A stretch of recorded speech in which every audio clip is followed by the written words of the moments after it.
mas gusto nyo mas masiguro pa, pwede nyo sabihin, ganito nyo nga po, mula dito, mabilis. May sumakit sa elbow, wala. Wala. So kung walang masakit, huwag nyo nang patulogin ng siko. Okay? Hindi kailangan. Okay? Kasi nga, wala mo ayusin eh. So, kunwari may problema na sa siko. Dalawa na ito yung mga problema.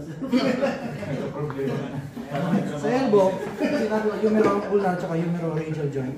Simple lang siya kasi ang kamay niya, nandito lang siya.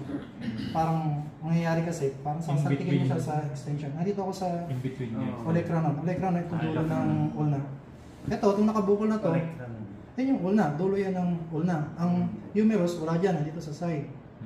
Okay, ito yung ginagamit ng MMA. Ito pala yung... Ito yung ulna. Ito naman, gout. Ano ba?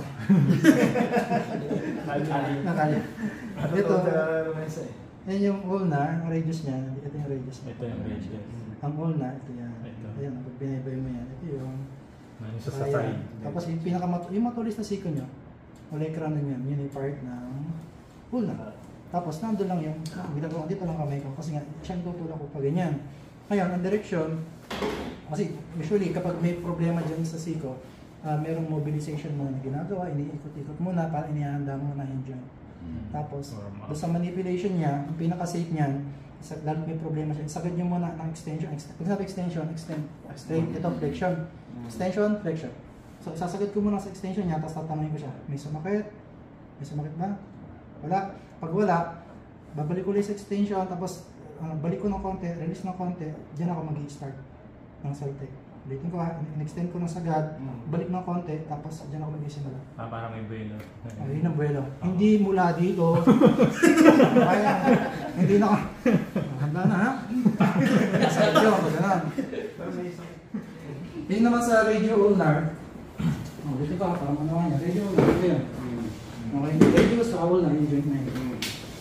So makakapa niya yan.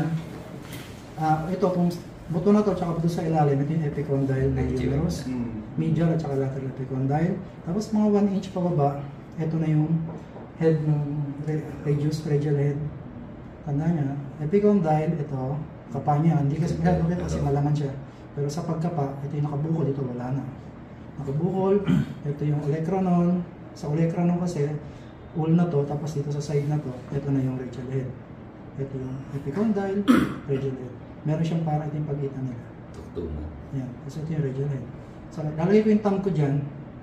Wala ko dito sa olecranon, dito ako sa radial head, dito ako. Tapos, yung kamay niya, ito kasi yung palad niya, nakaharap sa kung saan siya nakaharap. Yan yung anatomical position. Dadalhin ko lang siya doon sa patalikod. Tapos, same procedure pa rin, dito yung thumb ko. Ngayon, parang sasaltikan ko dito, itutulak ko yung radial head. Sasagad ko muna, tanongin ko muna kung may sumakit. May sumakit?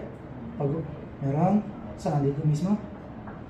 Tapos babalik ko ng gabag yung sagad niya, balik ko ng konti, sabay ang sakit.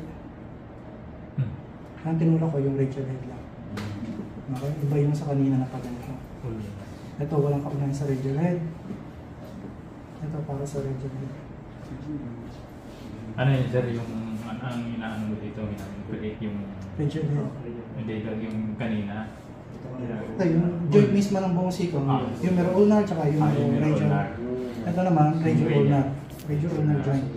Dapat makakapanyo. Kung makakapanyo nakabukol dito, ito nalagay epicondyle. Dalawa yan, loob at labas. Tapos pababa kayo ng 1 inch pababa dito, ito na yung radial head. Okay. Basta ito yung olecranon, yung siko. Makaramdam mo yan. Banda rito ka lang. Kasi halos magkatabi sila. Diba? Yung ulna tsaka radius. Tapos, pwede siyang ma-convert at ikot niya ganyan. Yung umiikot na buto. Oo. Yan, yung umiikot. Yun yung radial head. So, dito kayo sa bandang ilalim niya. Para matulog na siya pag gano'n. So, yun yung pag-agad. Kung may problema doon, tandaan nyo, kapag lang may problema, sa siko, huwag yung gagawin sa kapag wala.